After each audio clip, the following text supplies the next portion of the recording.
Hi, good morning. Si Charms TV, official to from Macau. Dito ako ngayon sa bahay ng amo ko. Magmamadali ako kasi pupunta uli ako ng parking shop. Bibili uli ako ng mga i-donate ko sa mga nasalanta ng bagyo sa atin sa Pilipinas kasi kawawa naman. Kahit paano, makatulong tayo. Makatulong ako. Kaya, habang wala yung amo ko, pupunta muna ako sa parking shop. Kanina, bumili na rin ako ng mga noodles. Tapos, bumili na rin ako ng mga, dadagdagan ko lang yung mga pinamili ko. Ayan. Kaya, samahan nyo na akong bumili tayo ng pandagdag. Kasi, habang wala pa yung amo ko, punta na tayo sa parking shop. Ayan. Magchichinelas lang ako para mabilis tatakbo.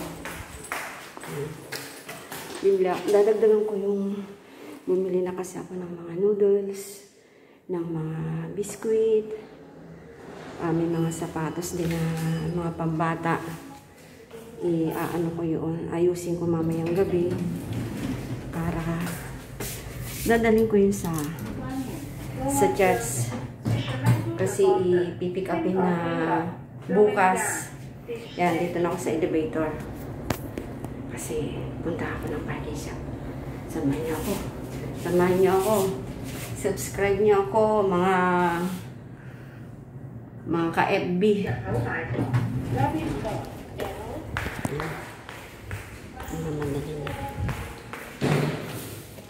Punta na ako ng parking shop. Saan? Ay, yung security ng ng lobby. Yan. Dito na ako sa labas. Nandagdag ko. Hahanap uli ako ng maidadagdag.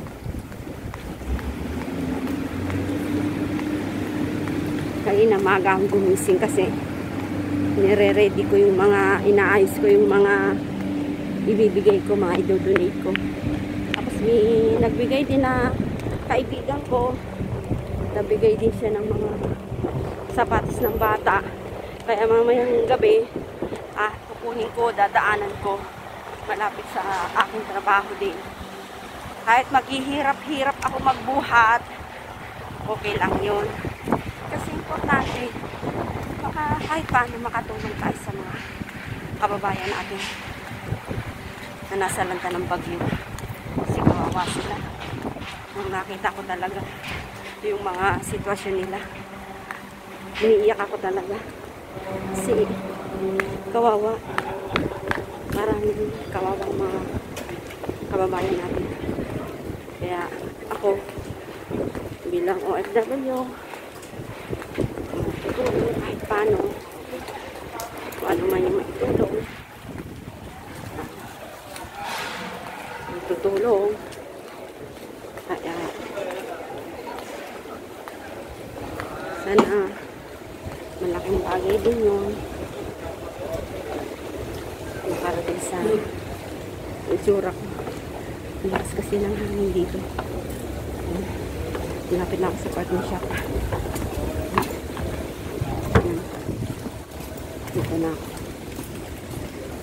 Bibili ulit ako ng mga para yung mga ilalagdag ko.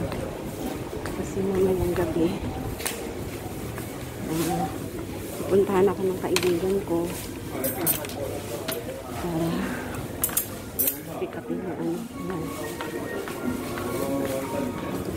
Mahanap ako ng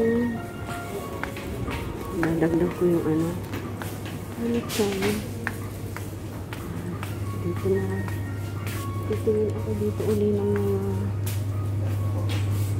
kasi dito yung mga buy one take one bibili ako ito yan ito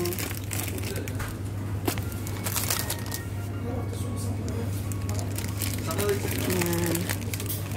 Tapos, nadagdagan ko din yung noodles. Iba-ibang klaseng noodles na yung binili ko kanina.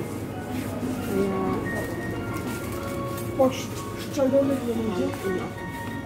dito na tayo. Pero hanap ulit ako ng ibang klase na. Ito meron yung ibang klase noodles siya. Ito yung seafoods. Medyo mahal pero okay na. Okay na lang din. At medyo mahal.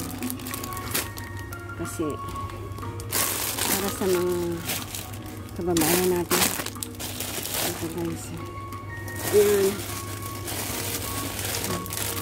Seafood siya. From Korea ata siya. Pero kahit na medyo mahal, yung importante nakaano tayo, mabigyan natin yung mga kababayan natin. Is kahit konting naghahanap pa ako ng mga iba-ibang klaseng yan, kami sa mga dilata.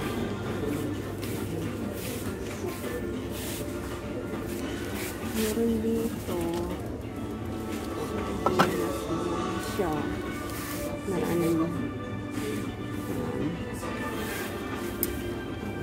itatanong ako kanina ng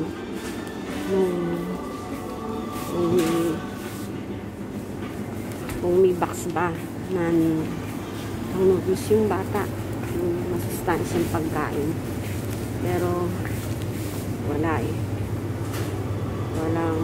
wala daw silang box. Kaya kailangan yung mga ganito lang talaga. Kaya bumili ako ng marami. Dito wala namang ganang mabili. Kaya mamaya pupunta ulit ako doon sa Sammy. Doon sa pinakamalaking shop naman. Uwi na uli. Babalik na ako doon sa trabaho ko. Kasi tumakas lang tayo. Si Yuli, babayaran ko na ito dito sa counter. Kasi ipunin ko na yung mga nabili ko. Kaya mamaya uli. Subscribe na ako.